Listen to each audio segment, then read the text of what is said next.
on behalf of the City Council, speaking of which, where are my council mates tonight? I saw a bunch. Okay, we've got Nathaniel Jones, we've got Clark Gilman, we've got Julie Hankins. Anybody else? All right, so we have a quorum.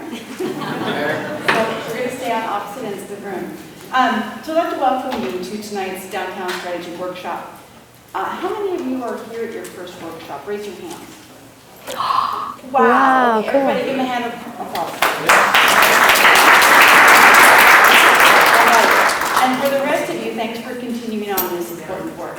I really appreciate everyone taking time away from their evening to be here. Tonight we'll be convening around the topic of urban design. The downtown strategy is an important body of work that we've committed significant time and resources to, which will set the stage for the next 6 years of our downtown efforts. We have had strong community participation with thousands of people attending our public workshops and participating through our online surveys. This evening's discussion about urban design is another important element of our strategy. The basic aim of urban design is to connect people and places, and the built environment to the natural environment. It's all about connections and relationships. Our community has set goals to see more people living, working, and playing downtown Olympia as downtown continues to develop. How its buildings, streets, and places are designed will influence those people that move down here, how much they can enjoy this space. We have so much to celebrate about our downtown. A stunning natural setting, historic fabric, fabulous public art, plazas and parks, strong, dedicated local businesses, and a diverse and talented makeup of residents, employees, and visitors. I hope you have fun tonight and make time for future opportunities to get involved. Be sure to like us on Facebook and follow us on Twitter. And if you're really enjoying your involvement in the downtown strategy, you might want to consider serving in the future on a city committee or commission. I know it's way off in the future. Our applications we usually collect around December, January for appointments, but it takes a long time to plan and you're as busy as all you are. So if you're enjoying being involved, look ahead on our website for the commissions and committees that you can serve on in the future.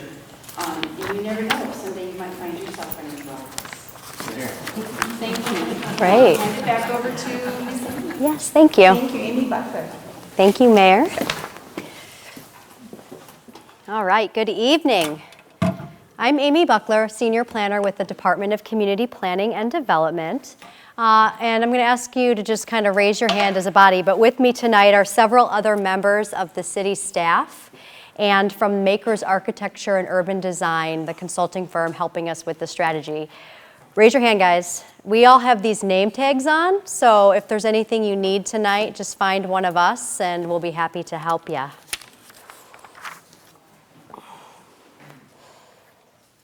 Our community has a vision for downtown. We all want downtown to be a more active and attractive place with an even bigger variety of shopping, entertainment, and recreation options. We want downtown to be more walkable and bicycle friendly with connections to our historic fabric and the natural environment, as well as full of interesting public art and beautiful landscaping. We want downtown to be a place that is and feels safe for all people. Also, our comprehensive plan sets a target that equates to about 5,000 more people living in downtown over the next 20 years. That's significant because today we have close to 2,000 people that live in downtown, so we're talking about more than doubling that number. Last fall, the city kicked off a public process to form a downtown strategy. The purpose of the strategy is to move forward this vision we have for downtown. Now, we can't do everything at once, so we have to choose priorities. These will be realistic actions over a 6-year period that will have the greatest strategic impact toward forwarding our goals. Luckily, we're not starting from scratch. We have tremendous assets in downtown, as the mayor spoke to. The idea is to leverage those assets and to set the stage so that we can preserve what we love and repair what needs to be repaired. So we're not talking about tearing everything down and starting anew. And as this redevelopment occurs, and is the guiding concept for the downtown strategy, we want to connect places and spaces in downtown. So when I say connect places and spaces, I mean visually, emotionally, and functionally. We have to recognize that most of the changes that occur in downtown will be through private investment, but the city does have a role. We have a role to set the stage so that this private investment can occur and can occur in a way that will help us meet our community goals for downtown. We're about halfway through the process to form the downtown strategy, and we've had great engagement so far. We've had 2 big public workshops. Technically, this is not called a workshop, so you'll see there's a 3rd one coming up, but it's pretty much the same thing. We've had over 100 people that have attended each of these workshops, and we've had over 3,000 people participate online. And I want to point out that about 35% of the people that have completed our online surveys live in Thurston County but don't live in Olympia. And that's important because downtown Olympia is the region's downtown. And the success of downtown depends on people from throughout our region spending their time and money here. Likewise, our regional sustainability goals depend on downtown and its status as a compact urban center and transit hub. So downtown is inextricably linked to the entire Thurston County region. One of the outcomes of this process is to update the city's design standards, which apply to buildings, sites, and streets. This would apply to projects whether they're from the private sector or the public sector, and these standards apply to new construction as well as significant rehabilitation of existing buildings. There are thresholds, but if they're big enough, these standards would apply. The input that you provide tonight will be used to help shape those standards, and we'll be coming back around sometime in the next year with the specific standards, and there'll be a public hearing through the Planning Commission for people to weigh in on those specific standards. So design is the topic for tonight, but there are other elements of the strategy, and I just want to talk about a few of those before I turn this over to John. Throughout this process, we have heard loud and clear that if we want to move forward our vision for downtown, we need to address parking, sea level rise, and what could be described as a range of issues related to street dependency. The city will kick off a parking strategy in a couple months that will be coordinated with the downtown strategy, and there'll be public engagement associated with that. Also, the city is planning to kick off a sea level rise management plan public process next year. And this is the process where our community can determine how we will adapt to the increased risk of tidal flooding events in downtown associated with sea level rise, and how we can protect our downtown at least over the next 20 years. Lastly, there is another range of issues that are often brought up as concerns for people. Often, the concern is for people who are experiencing homelessness and a desire to help, as well as a desire to support the social services in downtown that are helping people, as well as helping reduce some of the impacts on our downtown streets. Concern is also expressed about some of the negative impacts that occur when people are living on downtown streets that aren't intended to be homes. And there are concerns that this may deter people from wanting to visit or invest in downtown.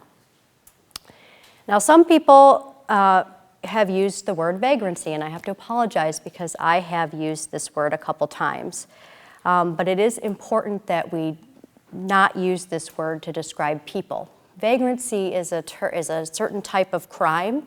It's not a way to describe people that may be experiencing homelessness. It's really derogatory and hurtful. But we do recognize that there are concerns about crime and vandalism, and that these need to be addressed. We also recognize that personal safety, or just a sense of safety, is a concern for everyone in downtown. So what are we going to do to address this range of issues? Well, there are many efforts that are already being made to address homelessness in our region. And in terms of clean and safe programs, the city and other partners like the Olympia Downtown Association and the Parking Business and Improvement Area have made tremendous strides on clean and safe efforts over the past 3 years. But the downtown strategy can outline some additional steps for how we might continue to address this range of issues in a strategic way over the next 6 years. So stay tuned for that, and we have had lots of input on that already. Another important element of the downtown strategy is a housing strategy, of which there are 3 basic elements: objectives, economics, and tools. Now, we know what our goals and general objectives are, although there is some further work that needs to be done to clarify some of the specifics. Now, there's 5 really big goals around housing that we have. One is that our comp plan sets this target that amounts to about 5,000 more people living in downtown over the next 20 years. 2, we want to provide a range of housing options for a range of incomes. Now, this is one where we need to kind of hone in and get a little bit more specific. 3, and we're already starting to do this, we want to set the stage for a range of housing types and sizes. So everything from studios to mid-rise apartments, single-family homes, lofts, townhomes. We want to see all of that in downtown.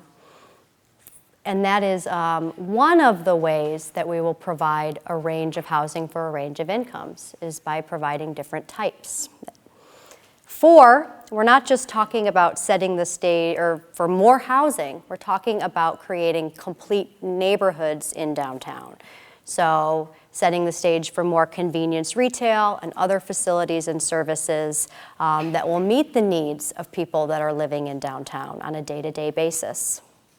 And number 5, creating livable neighborhoods. So we have to think through how we are going to balance increasing activity in downtown with still having it be a comfortable, livable place to have a home.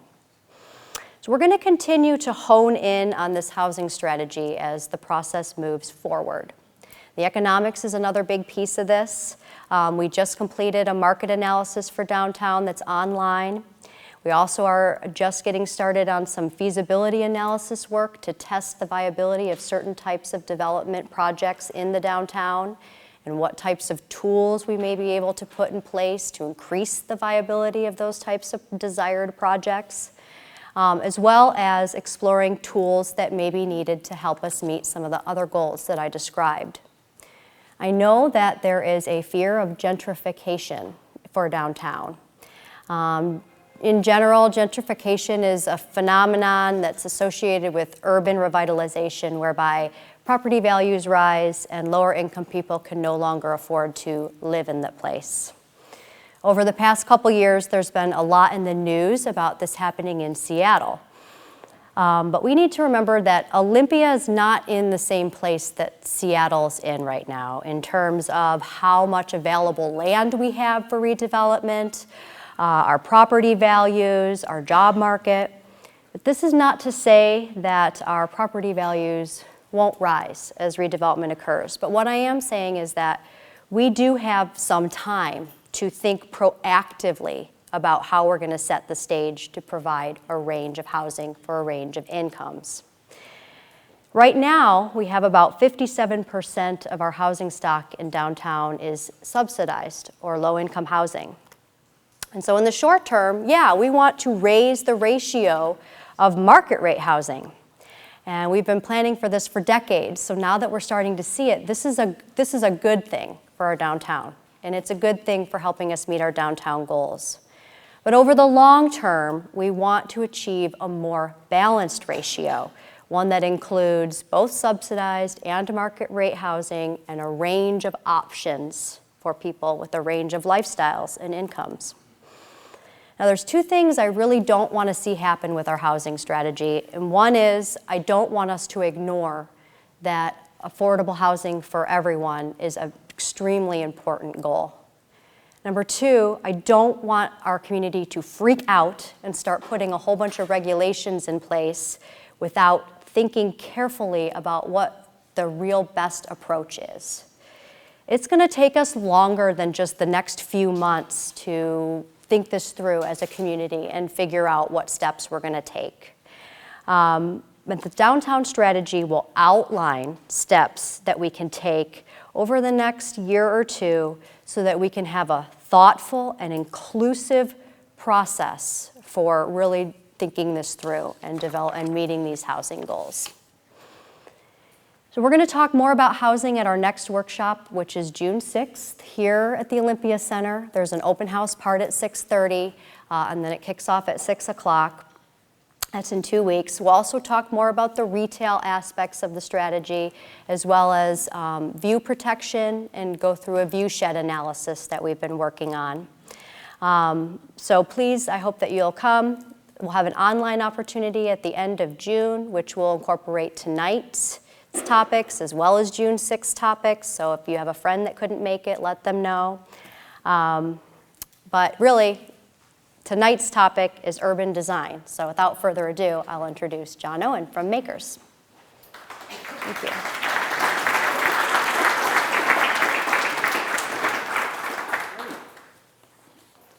Thank you. Good to see everybody out here. Great group. Does everybody have a clicker?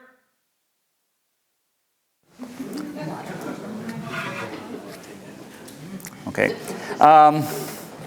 So we're going to talk about urban design or design, and the question is, what is it? What are we really talking about here? I like to think of it at this stage of the game, design is really tools to implement the vision and the guiding framework that has been developed in the last couple of workshops. And there's really two major types of tools that we have. One deals with the public realm, and deals with streets and parks and physical things that is in public ownership. The other is development tools. Those are the regulations and incentive programs to help guide private development, typically, or institutional development. So those are the two things we're going to be talking about. The other aspect of design is it's really a good kind of central core discipline for planning in general, because it brings together a whole lot of things and it works towards a whole set of objectives. So a lot of the things that Amy just talked about, objectives that are part of the downtown strategy, design really kind of can influence and kind of help implement. So all that stuff is kind of wrapped up in what we're going to talk about tonight. And those of you from the first couple of workshops will remember these blob diagrams that we have. We call them character areas. And I remember people saying, well, why are we drawing out these little lines around different areas that we think are similar? Well, we're getting to the point now where we're really beginning to use them. We're really starting to think about what some of the specific areas are within the downtown. Because actually, for the size of your downtown, you have a very complex downtown. There's a lot of different areas that are different, very distinct, a lot of different assets that you have, a lot of very unique kind of pieces of your downtown and functions and activities within your downtown. So we've kind of, over the last couple workshops, begun to look at these different areas here. And they're important for identifying the use and the focus of those areas, and they're also important for establishing a different design character, because I don't think you'd want to design a downtown that all had the same design character. You want some different variety in these things, and you want the design character to support the function and the kind of general activities that you have here. So that's what we're really looking at. We're going to go district by district and look at these things. And we're going to talk about design guidelines and historic preservation. So you may remember from the first workshop, we cut out little pictures and we looked at different examples of buildings. And in many cases, you located them on different spots. And we took that information and started to think about what kind of design character you might want to have for some of these areas. So we'll talk a little bit about that tonight. Peter Steinbrook is here from Steinbrook Urban Strategies, and he's going to talk a little bit at a table later on historic preservation. We're going to have him talk a little bit about that. We're also going to spend a lot of time tonight on street character. Again, you might remember this from the first workshop. This is one of the results where you identified the different kinds of streets that you have in the areas that you thought were really important.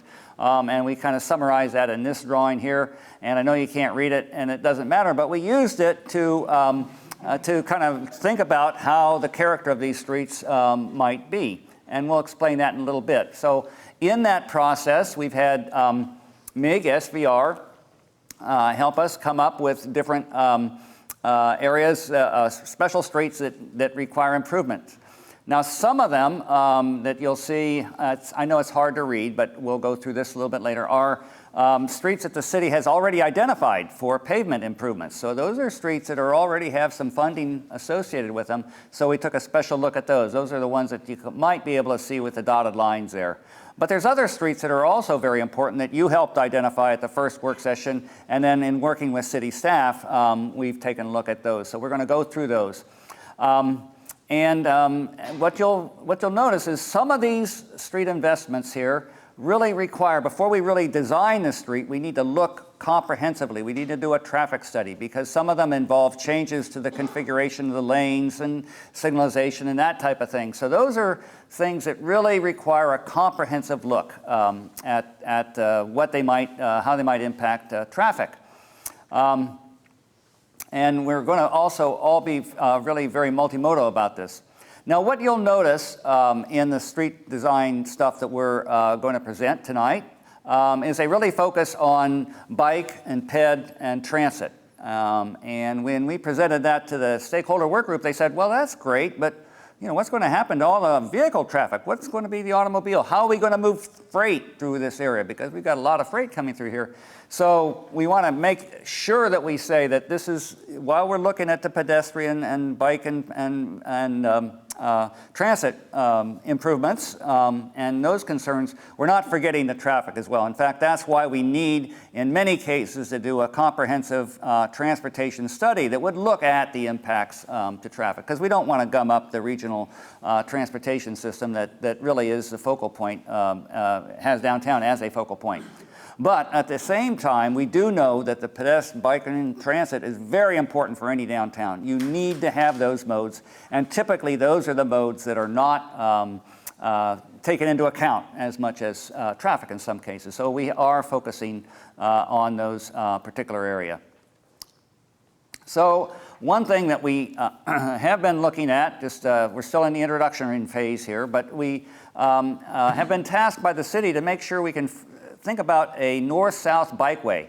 The city has established Legion and 7th is under construction right now, I believe, as east-west bike connectors. But it's really tough for a bicyclist, particularly one who might be a little bit chary of traffic and things, to get north and south. And so that's a challenge that they presented to us and said, hey, we need to do that. We've looked at 3 or 4 streets.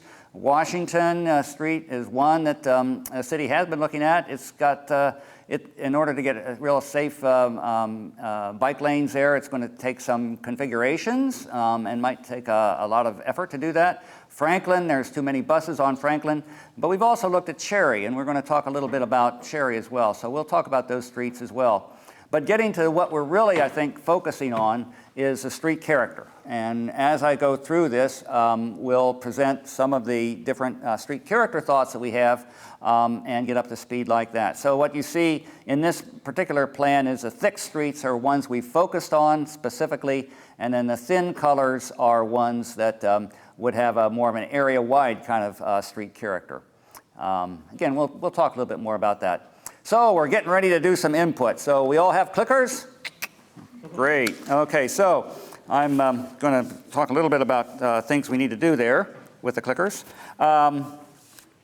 Check out your clicker at the sign-in table and make sure they all work. We'll do that in just a second. Don't change the channel. You'll not get angry birds on these clickers. You've got to keep the channel where it is right now. It's channel 41, or else they won't work. Press firmly, it says here. I think that's pretty clear. But don't do it yet. When you do it, though, when you see a green light on your clicker, that means it's working. That means they've registered your vote. If it doesn't, if you get a red light, that's not so good. So call an attendant, and they will replace your clicker. And it won't let you choose any number between 1 and 5. You can't skew the results by choosing like 6 or 8 or something like that. It's only 1 to 5, so that's it. Huh? Any other number besides 1? Besides 1 to 5, yes. 1 to 5 is good. Anything else is not good.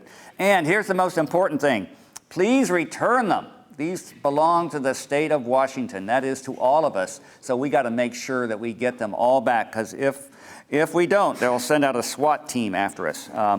So we do need to get those returned right afterwards. So that's it. So let's go through and do a couple practices here.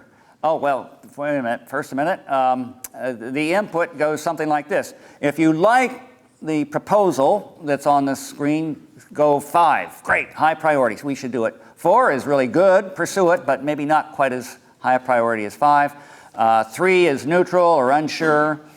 2, not so good. And 1, really hate, really don't like. And it's okay to vote 5 on everything. I mean, that would be good, or 1 on everything. We're not going to compare these across the different things. We're just trying to get a sense of, for the individual proposals that we have, what you think about them. So it's not a ranking. We're not prioritizing. Come back on June 6th and we'll begin that process. This is just about to tell us how you feel about some of the proposals that we're thinking. Well, let's go and do it. So first of all, get your clickers, and we're going to evaluate chocolate cake. 5 if you really like it, 1 if you really hate it or are allergic to it. So, okay. Everybody click, and click quickly. You shouldn't have to think about this. Okay. Now do I click this and get the answer? Did everyone vote? Everybody vote? Okay. Keep voting. You got it? Green lights, everybody? Okay. God, I'd like to know the people that don't like chocolate cake. Okay, we're going to do one more. Try this one. Come on, click it up. Bring it, bring it, bring it. Okay. Are we there? 3 more. Come on, you holdouts. I mean, it's not a very deep question. Okay, well, good enough. So we're going to move on quickly. So we'll see. Whoa. Hey, you guys are from Olympia. I was understanding you like oysters. Come on, what is this? Okay, anyway, so enough fun. We'll start really doing this. So back to serious. Now, I'm going to have to talk at you for a long time. I really apologize. This is long. Hopefully the show and tell will be mitigated somewhat by the fact that you can actually respond and see this. So we'll try to keep it light and entertaining. And I will also tell you that you're not going to be able to read a lot of this stuff. A lot of it, the text is too small and stuff like that. Don't worry about it. It's all about just the big picture stuff. Even some of the drawings might not be clear. We're going to have an open house, like, actually a set of tables, like Amy said, that you can go in, and if you want to say, hey, I want to find out what's happening on that street, you can talk to Lauren or Melanie and get really good information and register some comments on that. So it's not about the details, it's about the big picture stuff. So starting with the pink blob here, the capital to market blob, actually it's kind of 3 different areas that we're unifying in this particular exercise for simplicity. So the objectives that have come through loud and clear at earlier sessions with workshops and stakeholder work group is really creating a continuous link between the Capitol campus and the market.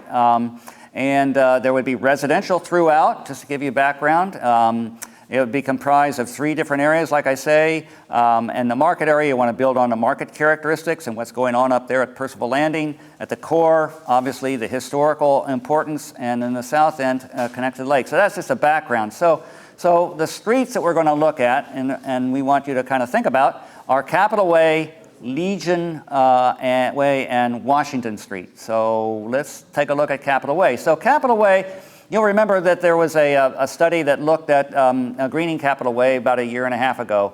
And the idea there was to think about going from 4 lanes to 3 lanes. A lot of good reasons for that. The lanes are substandard. The buses take up 2 lanes, as we all know.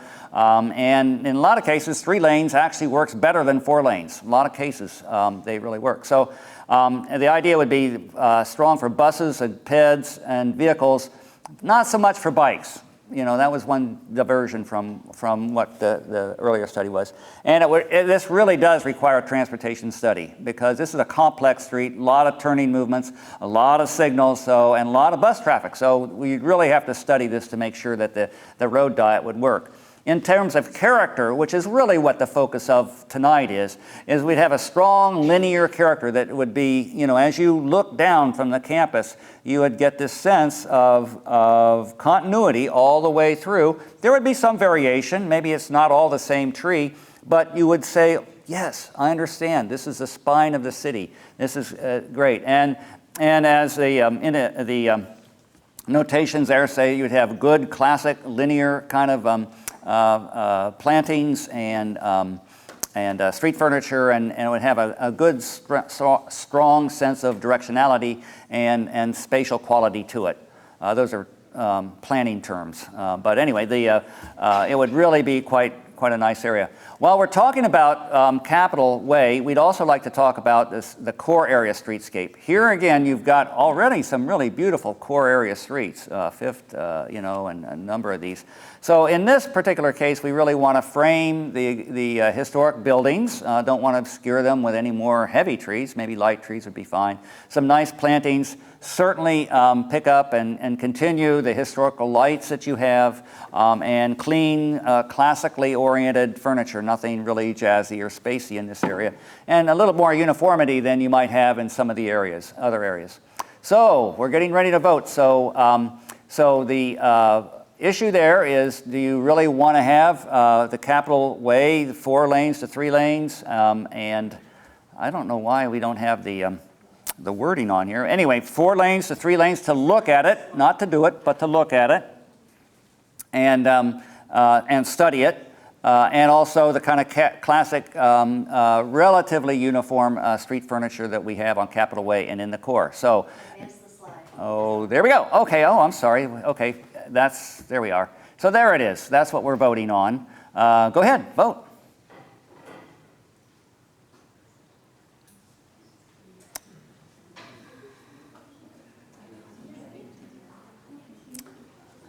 A few more. 4. Okay, we have some holdouts, some abstains, but we'll go and do it here.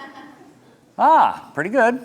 Okay, good deal. Thank you. That's what we're going to be doing for a while now. So Legion, here's another one.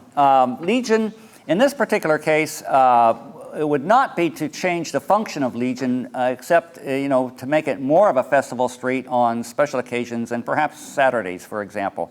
So the lane configuration would be very similar during the week, and very similar kind of traffic patterns with the bike lanes and everything, except that if we want to improve this, what we might do is do a curbless street. So you'd have a kind of just a general swale there on the edges of the street, and you'd kind of raise it. So you would have this kind of sense of spatial continuity all the way from Sylvester Park into the building on the right there. Have much more of a uniform character and be a lot more kind of a sense of place, I guess, to use another kind of a jargony term. But it really can work. If you've ever been down to Esther Short Park in Vancouver, they've done that a lot down there, and it really seems to make the streets work quite well. The character for Legion in this particular case might have some overhang catenary lights for evening work. It would be set up for stalls and a variety of functions, so you wouldn't have a lot of cluttered furniture there. It'd be fairly open. You certainly want to have good lighting and electrical outlets and those kinds of things that would support the kind of uses that you see here. And maybe some stuff that might be temporary that you could hang over it, like you see in the upper right. So that's Legion Way. Festival Street on Legion, go curbless with special lighting and really make a really signature street out of it.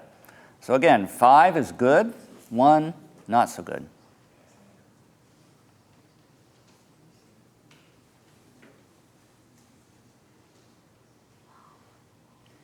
Okay, time's up. Boop. Okay, pretty positive. Now, we're not going to compare these at the end. I think they all stand on their own, so that it'll tell us kind of what people are thinking, but it's not about priorities at this time. So Washington Street. Now, Washington Street is pretty complicated, particularly if you're wanting to try to put some bicycle facilities on there, say a shared bicycle not a shared bike, I'm sorry, a protected bike lane that you see in the picture there. So this is going to take some study. You'd really need to look at it and see how traffic would work and how parking would work. A couple things we're going to ask you about is whether we should go ahead and study this and kind of keep it on the table and think about it. And also the other thing that I think would be a given here would be maintain a really good retail-oriented streetscape. So not going to sacrifice the street quality for this. So there's the choice.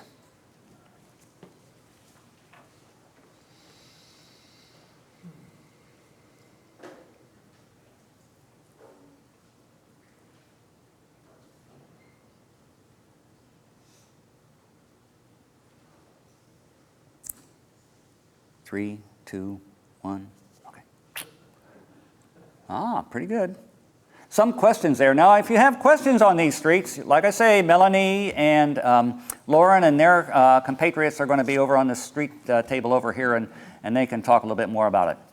Another very important issue in the core area, of course, is historic preservation. And we've met with the Heritage Commission and talked with them about some of the things, what has come out of that in very general terms, not going to get into the details, but in general terms, really maybe develop some more historically relevant and specific guidelines for the historic district and foster coordination between the Design Review Board and the Olympia Heritage Commission.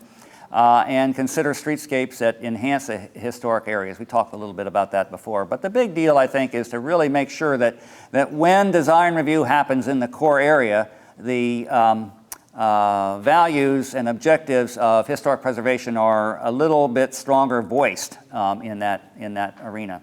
So like when I say one thing we can do is maybe strengthen the historic guidelines. And this would not be that we're trying to replicate buildings or make everything look historic. Some of the buildings may have a kind of a modern character, but they would reflect the core qualities. And it might have contemporary materials, but the rhythm of the windows and the transparency of the storefront and the articulation of the entryway, for example, and all those kind of architectural terms might be met. And so that might be a new building, but it would have a real sensitivity towards some of the older and very gracious buildings that are there. So that begins to have us look at, again, the question is update the review process, make historic preservation a little stronger in that process, and institute some design guidelines to achieve historic preservation objectives. Boy, you guys are quick now. This is good. You want to get me off the podium, I can tell. Yeah. And that's good. Okay. All set? Whoop. Whoop. Now? Okay. Pretty good response on that. Okay, good. So let's move on to the waterfront. Now, the waterfront, of course, is really the crown of the community, and a lot of comments that came back earlier was to enhance the existing attractions that are there and link them with a trail, and so that's a major thing. Of course, this is going to be studied in terms of sea level rise and all those issues with replacement of any kind of engineering that needs to be done in the area. So there's a lot of issues there, but thinking about the design only in this particular case, what strikes us on the design team that really is important is that it's about the connections. And the south connections, I'll focus on the north, but I think there's similar kind of things in the south. I mean, if you really look at some of those streets, they really don't stand tall. They really don't create that really great connection from the market, for example, to the waterfront. And there's going to be a lot of redevelopment up in there. So the thought is on the side streets, the east-west streets primarily, is that you would have the streets rebuilt, reconstructed when new development comes in. And it might be a partnership between the city and the developer and the other property owners to fix up these streets and make them work not only for pedestrians, but for the whole gamut of activities that are there. Some are relatively industrial, some are, have a hotel or something, a lot of different kinds of things. So you really think individually about those streets and figure out what kind of will make them work. I do believe, because these are such short streets and because traffic is so minimal on these streets, it's really loading and access and those kinds of things, that you could do something like this, a shared street kind of a deal. And this may not be the best example, but it shows Pike Place, where you have people walking, but vendors loading their trucks and all kinds of things happening there. Again, it's a possibility because of the low traffic and very slow traffic that occurs here. So those are kind of some thoughts. So, and then the other thing that's really important that we've noticed is the Water Street connection. And, you know, it's really great down in the south end and partly a little bit on the north end. But really, I think you want to have a transition between there. And if you look at 4th and 5th, the intersections are not really that great for pedestrians. So this is not something that's on the city's list to change right now. So this might be a long-term kind of a thing. But really, when we think about street construction and what might happen, this is something to keep in the back of your mind, that really you really want to think about making this a much more of a straight transition, a set of sequential streetscapes that really are pleasant to walk up and down. So looking at both the Water Street and the east-west connections, and this goes also for the south end as well. There's a lot of details we've been looking at that I don't want to bore you with right now, but we can talk about those over at the table with Lauren and Melanie if you want.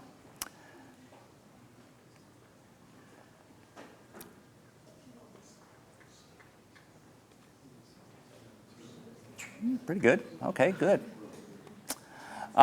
Design guidelines in this particular area. Again, I think one thing we want to try to do right up against the water in particular is small scale, mix of traditional and contemporary. I think this is kind of an example here where you have, you know, traditional materials and kind of a general elements that are traditional, but, you know, very different very contemporary in the basic geometry. Art and details, water orientation, and public access, kinds of things that I think mostly you have up and down Percival Landing right now. So what do you think about that?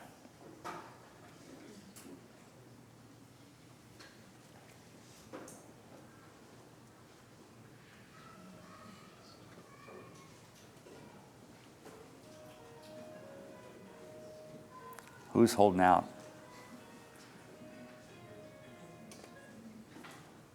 Oh, okay, also pretty good.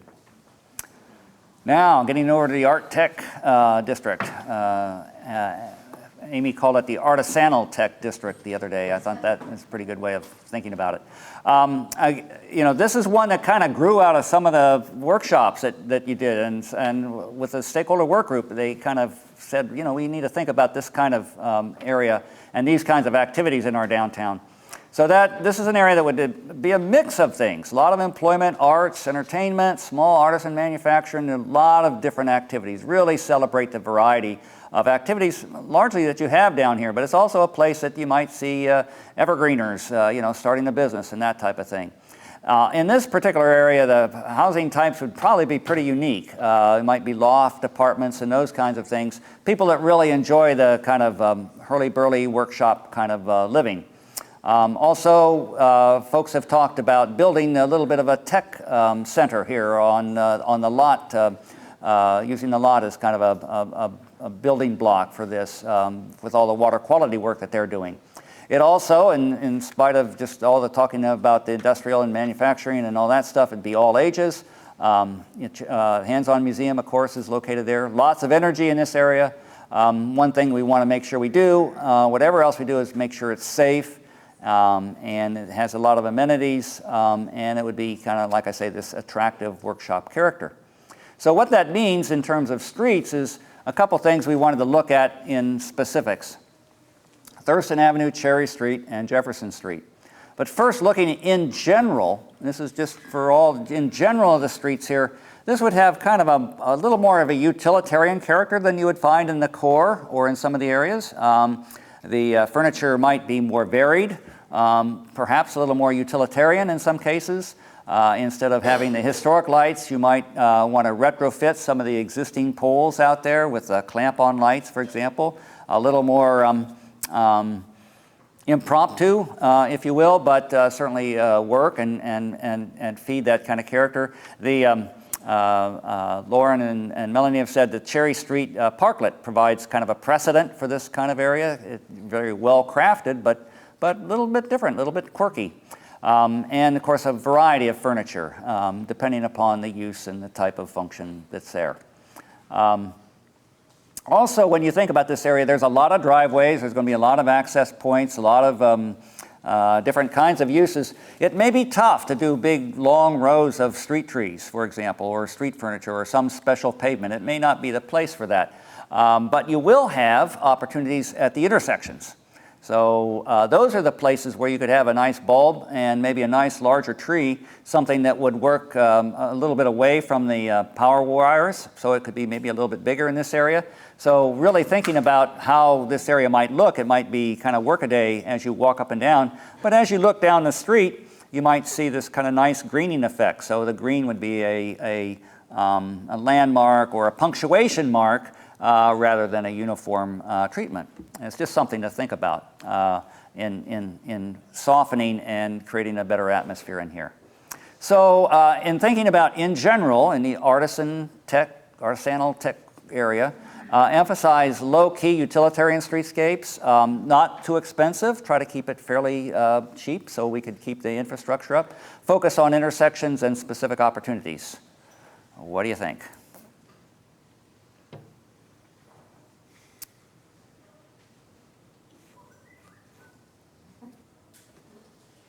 We have 91 now. Come on, bring it, bring it, bring it.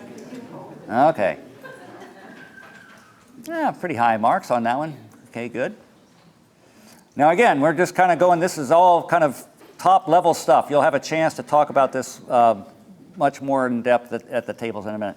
So let's look at Thurston Street. Now if you really go out there, Thurston Street has really been fixed up in a lot of areas. Most of it has some very nice streetscapes along it, either with development or with some of the hands-on museum and the lot area. Some are already done, particularly on the north side of the street. But there's a block or two in there that really break the chain. It really makes it uncomfortable or less comfortable to walk from Percival Landings over to the hands-on museum, for example. So we're thinking, you know, even though this is maybe not the city's priority right now, you know, how bad could it be to get a sidewalk and a bulb in there and maybe a little waiting space for the food bank, for example, maybe kind of along on the west side there, maybe a little awning so that people could wait under shelter, and it would free up the sidewalk space going up and down the street. So we think by a little bit of a road diet there, we could, not a real diet, not changing the lanes, but just this narrowing the lanes just a little bit, we could get a much nicer sidewalk, maybe some street trees, and make this a continuous, almost like a kind of a street trail from the Children's Museum all the way over to Percival Landing. So just a few blocks, and you'll notice the city's already put in some bike lanes over there to the east, and the character there really is something that you could build on. So this might be the one area in the Artisanal district that really would stand tall with nice landscaping and a little bit more of art and character. So what do you think about Thurstons?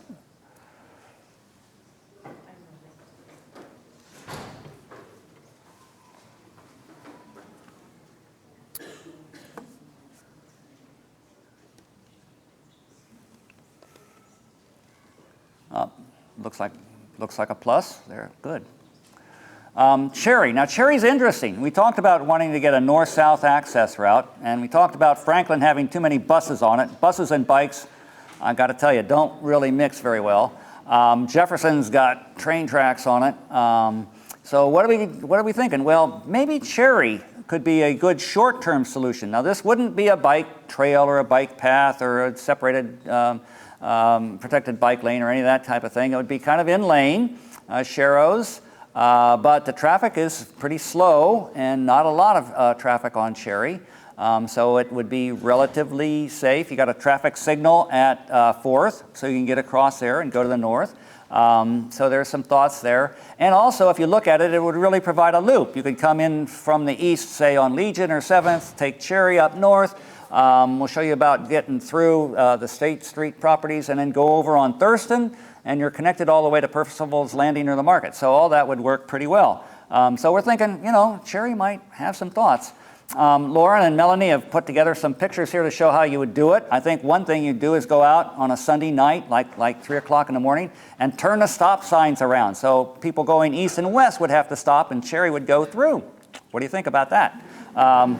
And of course the painting, and there's a lot of other things that bicycle designers, bikeway designers can do to improve the safety and the comfort of bicyclists going north and south on Cherry. The other thing about Cherry is if you look to the north, above north of 4th, there is a city back in, I don't know, about 10 years ago, did a study for East downtown Olympia, that actually talked about kind of a wooner for maybe a one-way kind of street there. So you could already, and you see it with the coffee place there, it could be a really great little kind of people street. And then looking further north through the State Street property, you wouldn't get a roadway necessarily, but at least a trail, at least a ped bikeway through there, and you connect up, like I say, to Thurston, and then on over to the market and to the thing. So, what do you think about Cherry? It's a little bit off, a little bit different. So, let us know what you think.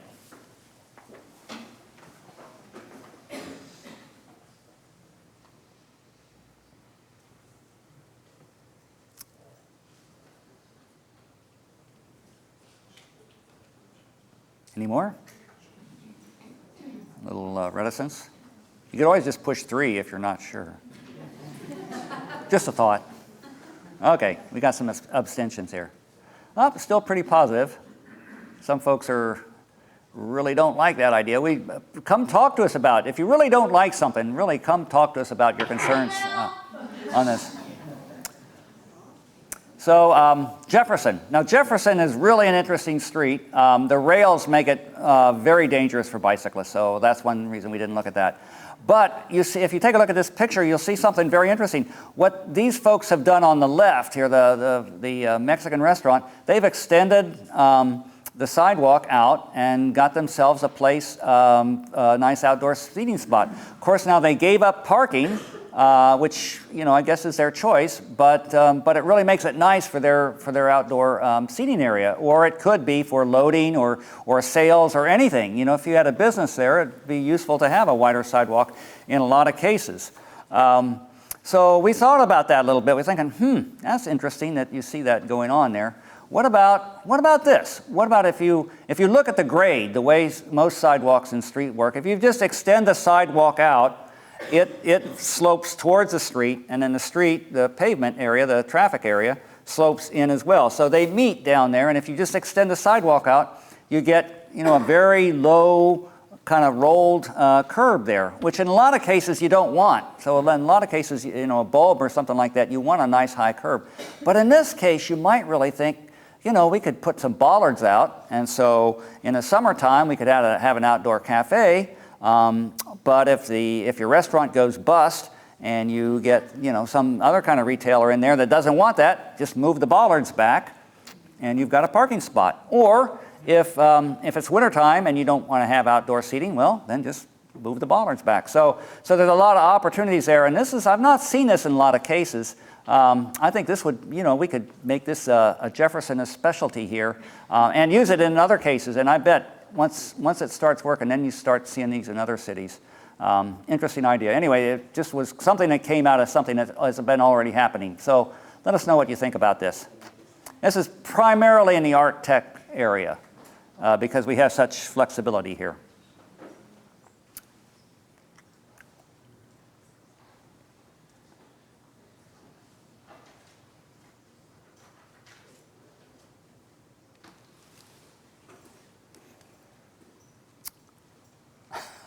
Who's the holdout? Okay, let's see what we got. Yeah, a little bit more uncertainty about this one. Okay, good. Well, that's another one we kind of might want to talk through a little bit. Adaptive reuse. Now, Peter Steinbruck is here to talk a little bit about that. It's one of the things that he brought up as being very important, and something we've noticed in the market study and some of the inventory work we've done is that you've got a lot of older buildings that many of which are already being reused, but there's some others that could be adapted for a variety of uses. And so one of the things we will be doing in the next couple of months is analyzing the feasibility of an adaptive reuse. We'll be talking to some of the architects and developers around town and find out what some of the issues and benefits are of some of the reused buildings that they have here. Also, the EDC recently did a developers forum, and one of the things that really came out, developers were really interested in doing adaptive reuse, but they say there's a lot of barriers, regulatory barriers to that. Some of those are probably necessary, health, safety, and those kind of life safety and fire and all that, probably can't get around that, but maybe there's some other barriers we could remove. So that might be something we really want to look at. The other thing that's happening with adaptive reuse is they're becoming very attractive and very cool office spaces. I mean, that's, it used to be everybody wanted the drop ceilings and fluorescent lights and, all that. And now a lot of the newer startups are going for the much more quirky kinds of spaces that you have here. This one at the bottom is actually a very high style design. That's by Olson Sundberg, that, some of the best architects in the region. So it's really becoming very popular. So we could do some design guidelines that would kind of encourage that. I think, like I said, we really do want to look at the regulatory environment, make sure we don't have any unnecessary barriers to this kind of a thing. And the design guidelines would really focus on still wanting to have a good street presence and still wanting to maintain scale, but they might really focus more on allowing some industrial kinds of uses. And I think the market buildings that you see up there are give an example of that type of thing where you use industrial forms and large buildings actually, but still humanize them with good ground level qualities. So looking at that, what do you think about addressing the barriers to adaptive use and emphasizing design guidelines for variety and utilitarian character?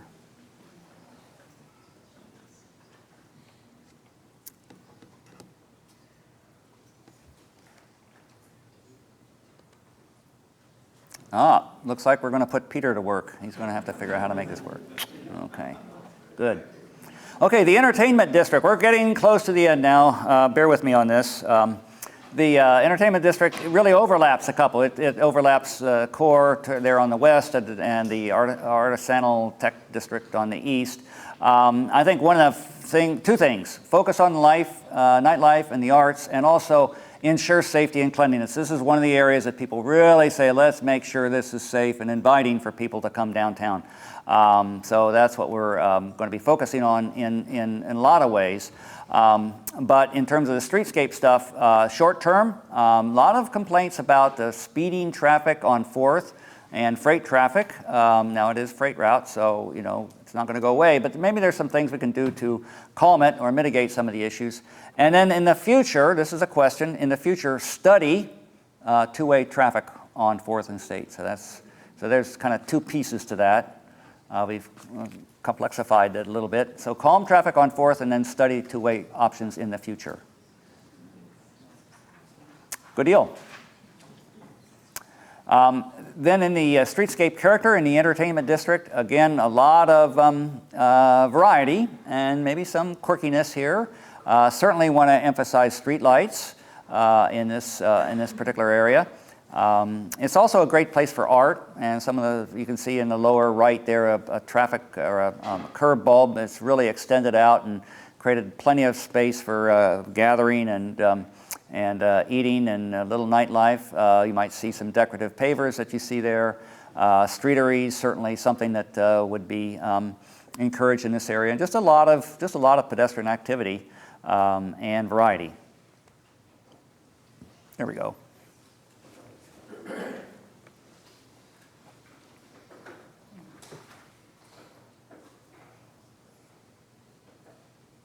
And it goes without saying, CPTED principles, the crime prevention through environmental design. I think that's something that would be involved in all of the design work we do to make sure that we can do everything in regards to design to make it safe and light and attractive. Any more? Squeeze it out? Okay. A lot of positive thoughts there. And then the design guidelines for the entertainment district really have pedestrian-oriented facades, entries, building lighting, like I say.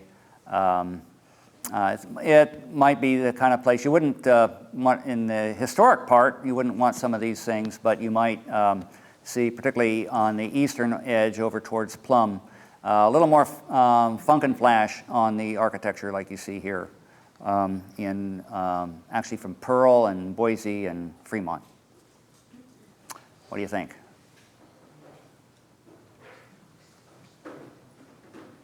We're getting close, so don't give up yet.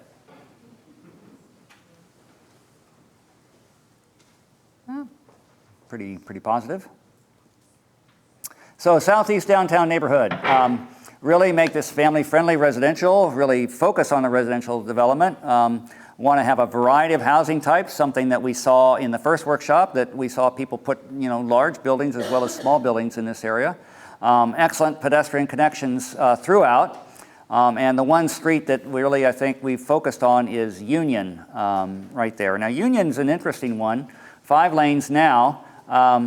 There's the opportunity, we thought about trying to actually encourage commercial development on Union, but I think too much has already taken place. I think it'd be really tough to do that, except up towards Capitol Way, right there at those block or so that might get some interesting commercial, neighborhood-oriented commercial. Otherwise, though, what we really thought about was, if you could do a road diet on this, if you really could handle the traffic with 3 lanes, then you'd have a great opportunity to do some wonderful streetscapes on here. So this is one that would require a transportation study. You'd really want to make sure that this works. Of course, I like the cheap way of doing it would be to go in on a Sunday night and restripe it and see if it works, So yeah, that's an urban designer. That's not a traffic engineer's solution. That's an urban design solution. Well, you'd have to accommodate. It wouldn't really work quite that slick because you'd have to accommodate growth, of course. But it is a very important gateway into town and a very important gateway into the campus. And what that made us think about was, you could really green it up like this. This is one of the few areas that you could do what they call green stormwater infrastructure. Now, most of the area in the north part of downtown, the water table is too high to do a lot of this percolation and stuff that we normally would want to try to do. Up in this area, hey, we could really do it, we think, depending upon the soils. But so you could do solutions like this. One thing that really strikes me is that you've got here one of the gems of the world in terms of landscape architecture in the campus. I mean, that's an Olmsted campus, and they protect that pretty carefully. Well, this would be an opportunity to respond to that, actually take some of that romantic landscape and bring it into the city. So you're not going to try to necessarily recreate it, but you could reinforce it and kind of make that transition between the campus and the city downtown a little bit softer and a little bit more integrated. Anyway, so those are the thoughts. So this is only to test or check and make sure that we could handle the traffic. But if so, then emphasize the green infrastructure streetscape, similar to the photos that we showed you there.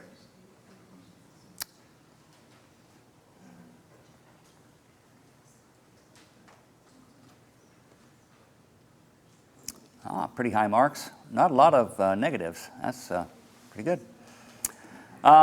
Okay, on the neighborhood streets, I think here you just want to have good, pleasant streetscapes, usually street trees. Your sidewalks don't have to be really wide, don't need really necessarily special street lights. You got to make sure you don't have glare. They got to be safe. You want good uniformity and to make it safe, but you don't have to do a lot of special engineering or fancy sidewalks or that stuff. Just good, solid, straight stuff. And make sure that everything is ADA compliant and you have good access, both to the west and to the north.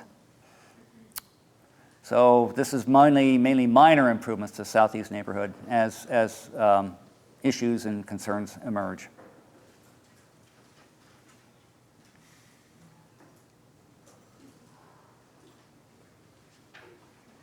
Getting tired? Okay. A little more? Okay, well, that's enough. Pretty high marks on this one, too.